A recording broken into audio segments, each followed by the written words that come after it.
I just had a bit of a moment. I've got into the habit of drowning out stuff that isn't there anymore.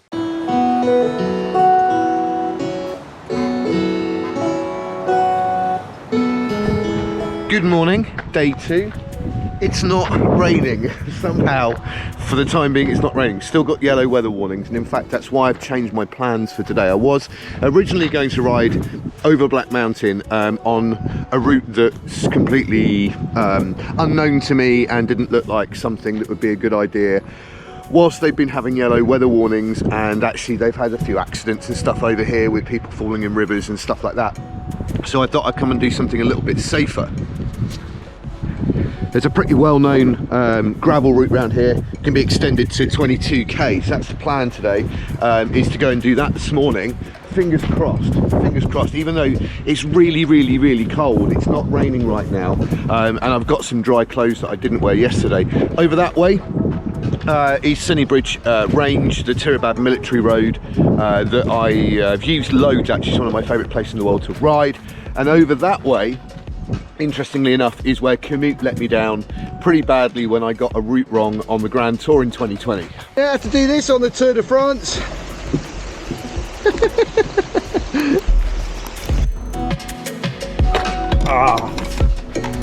Gates.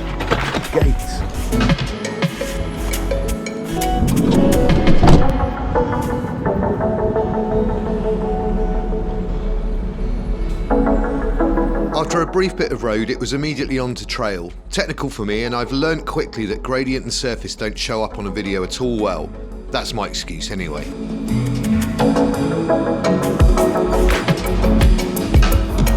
Evidence of the crazy rainfall was everywhere, with huge puddles, or floodles as my family calls them, to ride through and down trees to lift the bike over.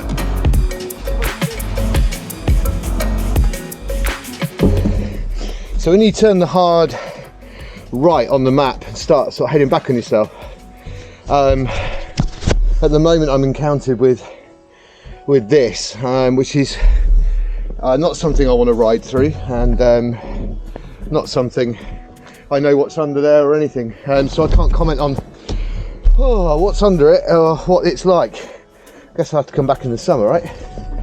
So for now, it's a little bit of hiker bike.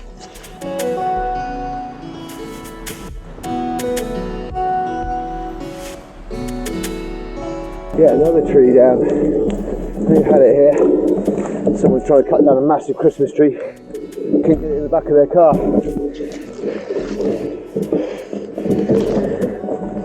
I don't mind hiker bike when it's like this. It's sort of unavoidable.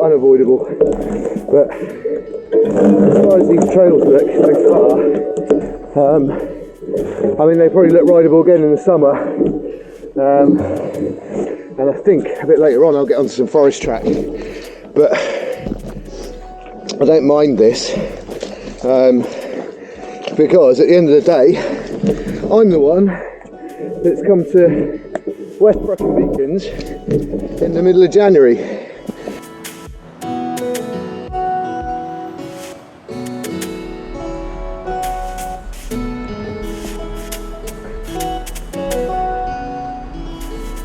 A brief gravel track, then single track, and I was into the woods at the edge of Sennybridge training area.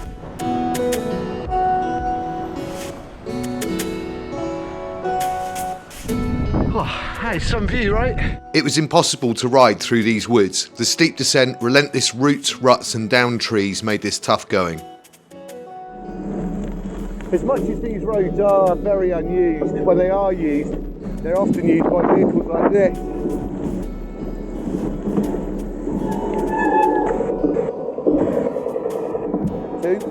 Two of these.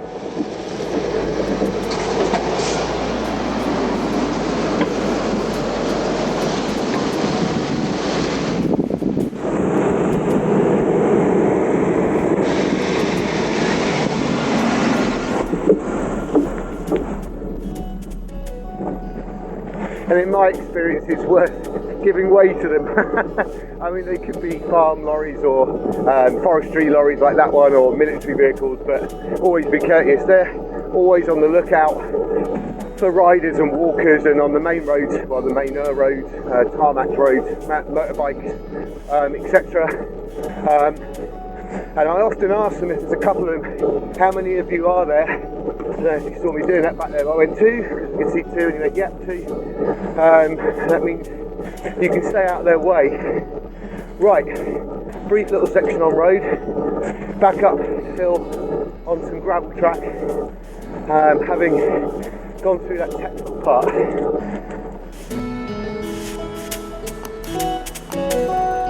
Let's go!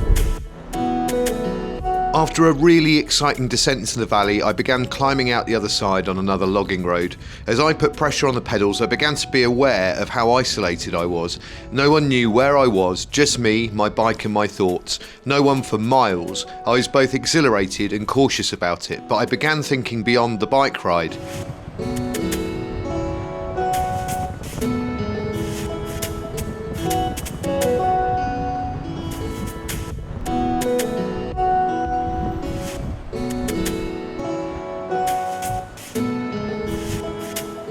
I'd been on my own, away from my family, friends and familiarity for 3 days.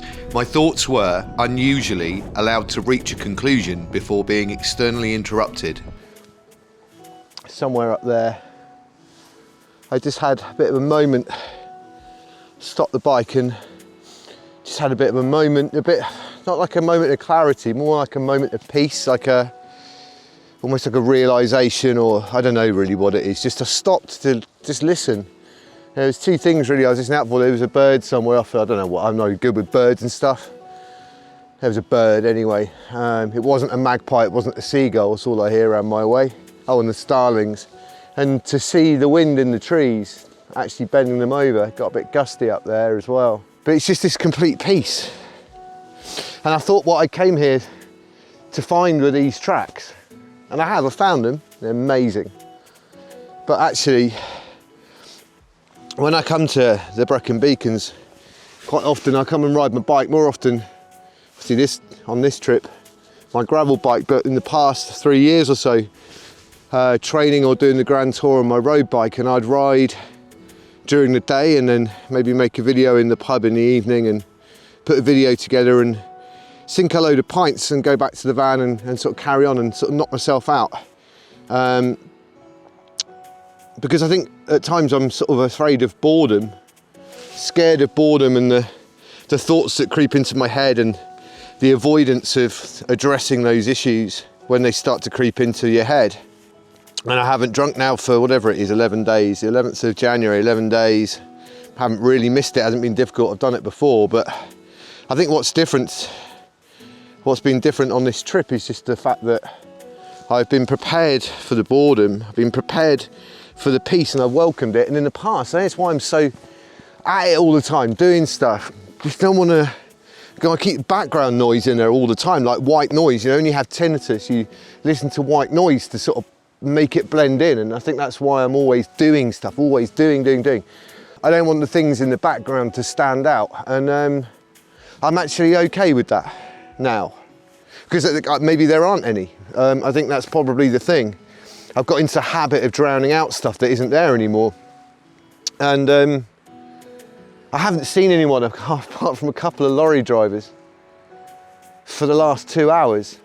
I mean, it's not wilderness, is it? I mean, there's roads, I can see roads, I can see cars on roads, but I haven't seen anyone in hours. I've just been riding my bike, not hard, I've been stopping, and I don't really know what I'm trying to say. I think what I'm trying to say is that it was an experiment perhaps coming out here to see how I coped, put myself under a bit of pressure where I normally would drink out of boredom and the rest of it, and it's been okay. Two nights. Got another one tonight and Thursday night before I head back to Bristol, and it's not going to be a problem.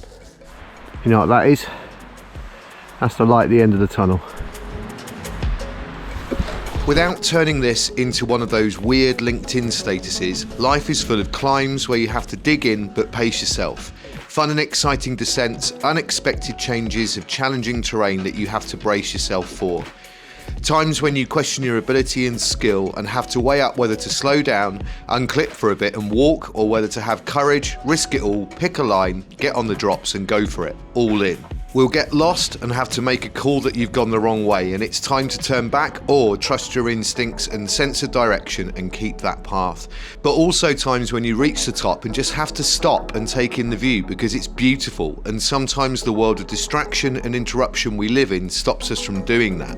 And that's the bit I need to work on, because you need to hit the brakes and stop to be able to do that, and I'm not very good at stopping. The point is, I came here to find and ride these gravel tracks, and I did. They've been so fun and so exciting, but what I wasn't expecting was where they'd lead me.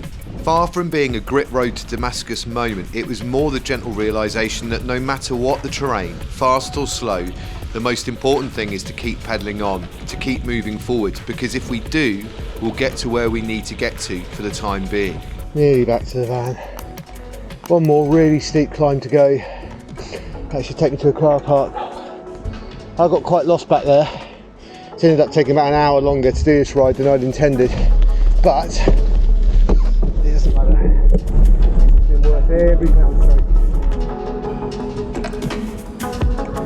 The next day, with the weather worsening, I decided to head home. I got what I'd come here for, and more.